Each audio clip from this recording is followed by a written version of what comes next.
A very warm welcome to my YouTube channel a true banker. तो आज बात कर लेते हैं एसबीआई क्लर्क की एक्सपेक्टेड कट ऑफ यूपी की। तो इसको हम कंपेयर करके बात करेंगे आईबीपीएस क्लर्क और एसबीआई क्लर्क के रिगार्ड्स में। तो हम लोग ये देख सकते हैं कि जो आईबीपीएस क्लर्क में थी वो 1400 प्लस वैकेंसीज थी लास्ट ईयर, और इस बार है 1800 प्लस। तो 1400 जब थी लास्ट ईयर तो कट ऑफ गई थी 80 नहीं गई थी, 75 गई थी, और 70 गई थी ईडब्ल्यूएस की। लेकिन इस बार सब बोल रहे थे कि वैकेंसीज बढ़ी हैं तो कट ऑफ जानी चाहिए कुछ कम, लेकिन कॉन्ट इजी आ गया था इस बार आईबीपीएस क्लर्क में, तो इस वजह से कट ऑफ जो है बढ़ गई। ईडब्ल्यूएस की 75 और जनरल की जो है 80 गई, हम लोगों ने देखा।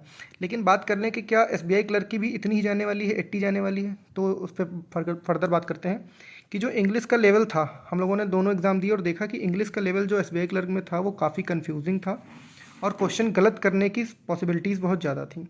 क्वांट को मैं दोनों को लगभग सेम उस पर रखूँगा कि क्वांट लगभग दोनों की सेम थी। अगर रखूँ कि एक दो मार्क्स का कम अटैम्प्ट हो रहा था तो एसबीआई क्लर्क मीन्स में हो रहा था। रीजनिंग एसबीआई क्लर्क का अपर लेवल पे था। अपर लेवल का पे ऐसे था कि मिसलिनियस का पोर्शन कम था और क्रिटिकल रीजनिंग ज़्यादा थी, और क्रिटिकल रीजनिंग में आप एक्यूरेटली सब मार्क नहीं कर सकते, तो कुछ इसमें कम पड़े, मान लीजिए 1-2 मार्क्स सब में ले रहे हैं हम। सीए में ड्रास्टिक चेंज हुआ, क्योंकि सीए आईबीपीएस क्लर्क की बहुत इजी नहीं कह सकते लेकिन इजी थी। बच्चों के 10, 12, 15, 20 ऐसे मार्क्स आ रहे थे, और सीए में एसबीआई क्लर्क में लोगों ने 10 और 8 अटेम्प्ट किए हैं। और जहाँ तक हम बात करें कि अभी जो एसबीआई क्लर्क की प्री की कट ऑफ गई वो 60 गई, तो बहुत सारे बच्चे ऐसे थे जो प्रिपरेशन करते चले आ रहे थे पूरे साल से, कोई भी प्री क्लियर नहीं था, तो उन्होंने ये उनका प्री क्लियर हुआ, लेकिन उन्होंने वो मेंस की तैयारी में नहीं लगे हुए थे, तो उनको ज़्यादा टाइम नहीं मिल पाया, तो उनको आउट ऑफ कंपटीशन मान सकते हैं हम लोग कुछ बच्चों को, क्योंकि कुछ लगे भी होते हैं जो मेंस की भी करते हैं साथ साथ में। अच्छा, और क्या फैक्टर हो सकते हैं जिससे हमारी कट ऑफ डाउन हो सकती है? तो लास्ट ईयर जो हमारा मेंस का एग्ज़ाम था एसबीआई क्लर्क का वो 24 फेब को था, मतलब 1 अप्रैल वाला रिजल्ट आना बाकी था आईबीपीएस पीओ और क्लर्क का, एसओ का भी।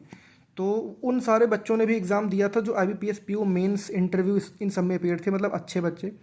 और इस बार हुआ 10 अप्रैल को, तो जिनका आईबीपीएस पीओ में हो गया वो तो नहीं आएंगे, क्योंकि आईबीपीएस के पीओ के ऊपर कोई एसबीआई क्लर्क नहीं लेगा मेरे अकॉर्डिंग। और बहुत सारे कुछ बच्चे ऐसे भी थे, मान लीजिए 20% ले सकते हैं, जिनका हुआ पीएनबी क्लर्क, बीओबी क्लर्क, वो भी शायद ना देने आए हों। और आरआरबी पीओ और आरआरबी क्लर्क में जिनका यूपी से हुआ था उनकी ज्वाइनिंग हो चुकी थी, उनको 1-2 महीने काम करते भी हो चुके हैं, तो वो कुछ पढ़ नहीं रहे थे। हो सकता है जिन आरआरबी क्लर्क वाले आए हों देने, लेकिन उनकी खास कोई प्रिपरेशन नहीं थी, तो वो भी इतना कंपटीशन में नहीं है, तो यहाँ से भी थोड़ा कट ऑफ कम होने का चांस हो सकता है।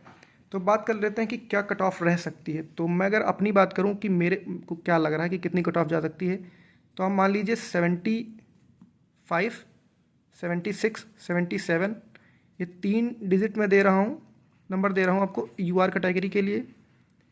70, 71, 72 ये ईडब्ल्यूएस के लिए, 67, 68, 69 ये ओबीसी के लिए। ये मैं 100% श्योर हूँ कि इनमें कट ऑफ जानी चाहिए।